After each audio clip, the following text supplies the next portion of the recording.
بسم اللہ الرحمن الرحیم۔ السلام علیکم دوستو۔ بارش تھمے، بادل چھٹ جائیں اور سورج اپنا چمکتا دمکتا مکھڑا نکالے تو بعد وقت اس کے بالکل سامنے آسمان پر ایک رنگین کمان سی بن جاتی ہے۔ اسے کوسے قزح یا دھنگ کہتے ہیں۔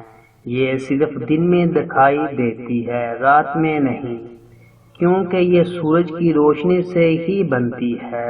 سورج کی روشنی ظاہر میں سفید نظر آتی ہے، لیکن اس کے اندر مختلف رنگ کی کرنیں ہوتی ہیں جو آپس میں گڈمڈ ہونے کی وجہ سے الگ دکھائی نہیں دیتی۔ جب یہ کرنیں شیشے یا پانی میں گزرتی ہیں، ٹیڑھی ہو کر الگ الگ ہو جاتی ہیں اور ہم ان کے اندر جدا جدا رنگ دیکھ سکتے ہیں۔ اس بات کو اچھی طرح سمجھنے کے لیے ایک منشور لیجئے۔ یہ خاص قسم کے شیشے کا ایک مسلسل ٹکڑا ہوتا ہے۔ اس منشور کو سورج کی طرف کر کے ایسا ایسا گھمائیں، آپ کو اس کے اندر کئی رنگ نظر آئیں گے۔ اب کسی اندھیرے کمرے میں جائیں اور اتنی کھڑکی کھولیں کہ اس میں سے سورج کی باریک سی کرن اندر آ سکے۔ اس کرن کے سامنے ایک میز رکھیں اور میز پر سفید کاغذ منشور کو روشنی کے سامنے کر کے ایسا ایسا گھمائیں۔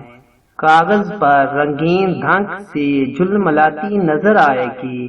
بالکل اسی طرح آسمان پر دھنک پڑتی ہے۔ بارش تھمنے کے بعد ہوا میں پانی کے ننھے ننھے ذرے رہ جاتے ہیں۔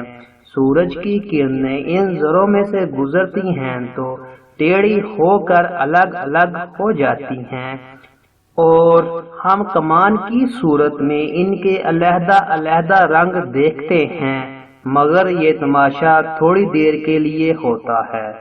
یوں ہی ذرا ختم ہوتے ہی کرنیں آپس میں گڈمڈ ہو جاتی ہیں اور رنگین کمان غائب ہو جاتی ہے۔ دھنک پڑنے کے لیے ضروری ہے کہ سورج یا تو عین مشرق میں ہو یا عین مغرب میں ہو، یعنی سورج کی شعاعیں پانی کے قطروں پر ترچھی پڑنی چاہیے۔